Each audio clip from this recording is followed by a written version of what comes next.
देवियों और सज्जनों, जगदीश सोशल मीडिया नेटवर्क में आप सभी का दिल से स्वागत। प्रतिदिन के अनुसार प्रस्तुत करते हैं स्वामी वासुदेवानंद जी सरस्वती इनके अमृतमय वाणी द्वारा विष्णु सहस्त्र नाम प्रवचन। प्रथम नमन आपको। जय गुरुदेव।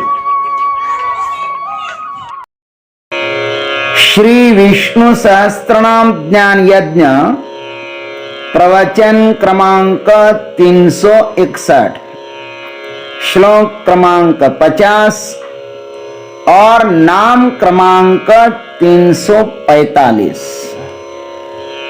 ओम त्र्यंबकं यजामहे सुगंधिं पुष्टिवर्धनम् उर्वारुकमिव बन्धनान् मृत्योर्मुक्षीयमामृतात्। सदाशिवसमारम्भां शङ्कराचार्यमध्यमाम् अस्मदाचार्यपर्यन्तां वन्दे गुरुपरम्पराम्। समस्तजनकल्याणे निरतं करुणामयं नमामि चिन्मयं देवं सद्गुरुं ब्रह्मविद्वरम्। शान्ताकारं भुजगशयनं पद्मनाभं सुरेशं विश्वाधारं गगनसदृशं मेघवर्णं शुभांगं लक्ष्मीकान्तं कमलनयनं योगिभिर्ध्यानगम्यं वन्दे विष्णुं भवभयहरं सर्वलोकैकनाथम्। अशोकस्तारणस्तारः शूरः शौरिर्जनेश्वरः अनुकूलः शतावर्तः पद्मी पद्मनिभेक्षणः। ओम पद्मनिभेक्षणाय नमः। ओम तत्सत्। भगवान पद्महस्त क्यों है? पहले उसको पद्मी कहा। भगवान पद्महस्त इसलिए है कि वे ते पद्म निभेक्षण माने पद्म चक्षु भी है, पद्महस्त भी है और पद्म निभेक्षण माने पद्म चक्षु भी है। अरे भाई, देखने के पश्चात ही तो आदमी उस वस्तु को पकड़ सकता है ना। पहले देखो और बाद में पकड़ो। लेकिन देखा ही नहीं तो पकड़ेंगे कैसे? पहले देखो और फिर बाद में पकड़ो। इसलिए अब उसे पद्म निभेक्षण ऐसा कहते हैं। पद्म निभेक्षण माने कमल के समान कोमल दृष्टि वाले। आइए भाष्यकार के साथ इस नाम की यात्रा हम करते हैं, प्रदक्षिणा करते इस नाम को। पद्मनिभे ईक्षणे दृश्यवास्य इति पद्मनिभेक्षणः। उनके ईक्षण अर्थात नेत्र पद्म के समान है, इसलिए वे पद्मनिभेक्षण हैं। भगवान के हाथ कहीं भी चिपकते नहीं हैं, क्योंकि उनकी आंखें भी कहीं चिपकती नहीं हैं। वे इस संसार के सिर्फ दृष्टा है। आंख तब तक किसी वस्तु के साथ नहीं चिपकती जब तक उसके पीछे कर्तृत्व भाव न हो। इसका तात्पर्य यह है कि संसार को देखो किंतु कहीं भी आसक्त न हो। आसक्त कहीं भी होने की जरूरत नहीं है। परमात्मा ने इस सृष्टि में हमारे लिए कुछ भी करने के लिए नहीं छोड़ा है। इस सृष्टि में जो है उसे हम मिटा नहीं सकते और जो नहीं है उसे हम नया बना नहीं सकते। उसने जो बनाया सो बनाया। इस सृष्टि के अब पीडीएफ फाइल बन गई है। जैसे कंप्यूटर में पीडीएफ फाइल एक बार बनने पर अब उसमें हम कुछ भी परिवर्तन नहीं कर सकते। इसलिए इस संसार का किसी भी कर्म का या घटना का नाहक कर्तृत्व हमें नहीं लेना चाहिए। जो बन गया सो बन गया। वैसे देखा जाए तो इस संसार में हम सभी केवल अपना प्रारब्ध भोगने के लिए आए हैं, कुछ नया करने के लिए नहीं। जो करना था उसे सृष्टिकर्ता ने पहले से ही कर रखा है। हमारे लिए नया करने के लिए कुछ बचा ही नहीं है। किसी को लगता हो कि मैं नया कर रहा हूं तो यह उसका पक्का भ्रम है मेरे भाई।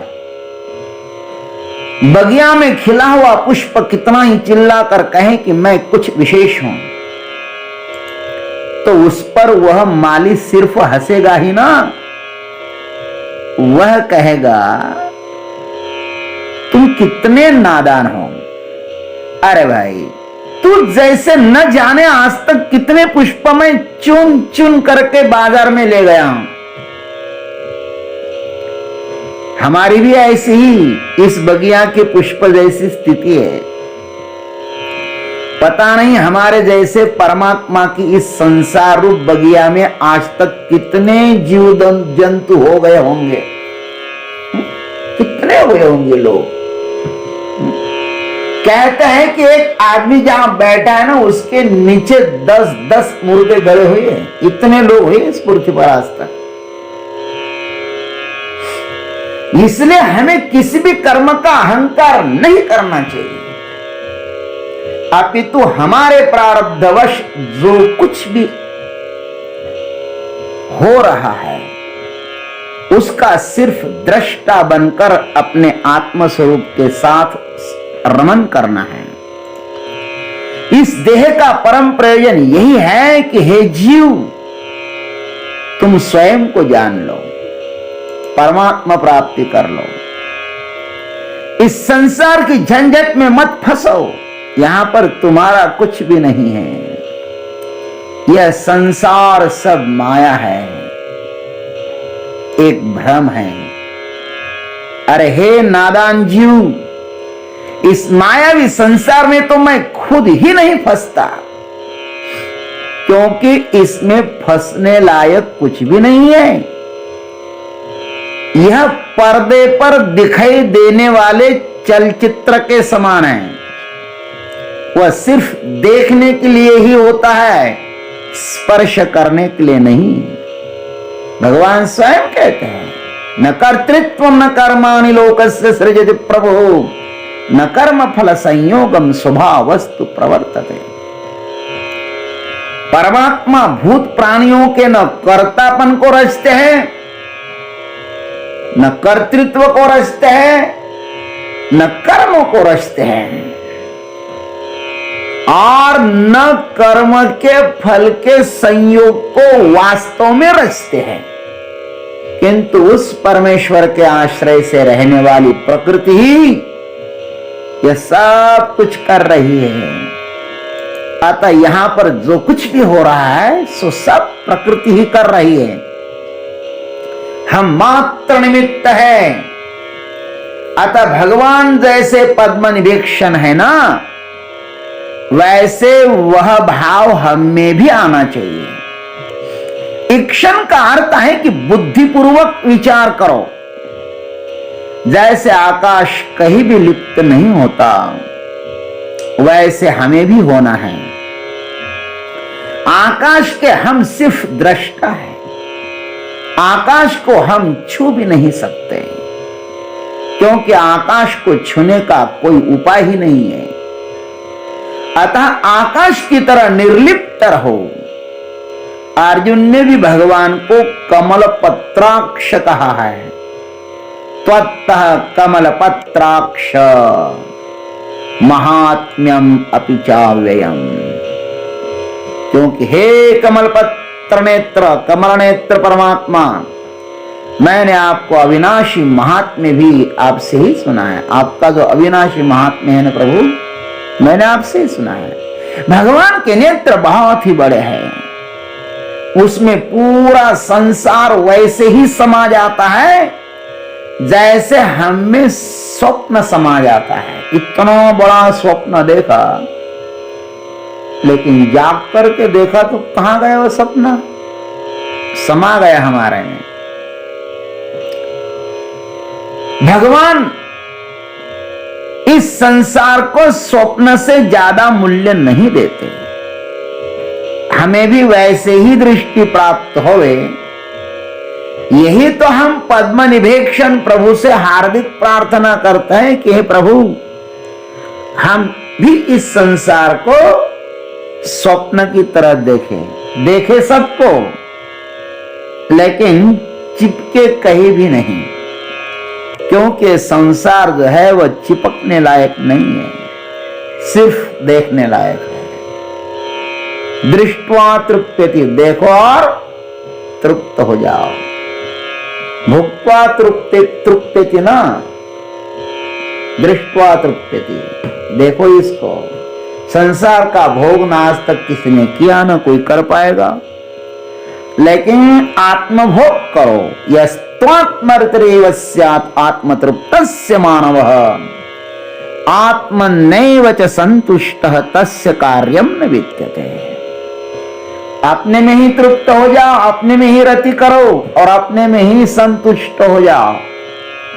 शायद इसी के लिए हमें सुंदर देह मिला है, नर्तनु मिला है। यह सब कुछ भगवान के श्री चरणों पर हम समर्पित कर देते हैं। ओम तत्सत। जय गुरुदेव, जय जगदीश्वर, जय जय महाकाल। अभी आप सुन रहे थे स्वामी वासुदेवानंद जी सरस्वती, इनके अमृतमय वाणी द्वारा विष्णु सहस्त्र नाम ज्ञान यज्ञ प्रवचन का अगला भाग लेकर कल सुबह फिर उपस्थित होंगे। हरिओम।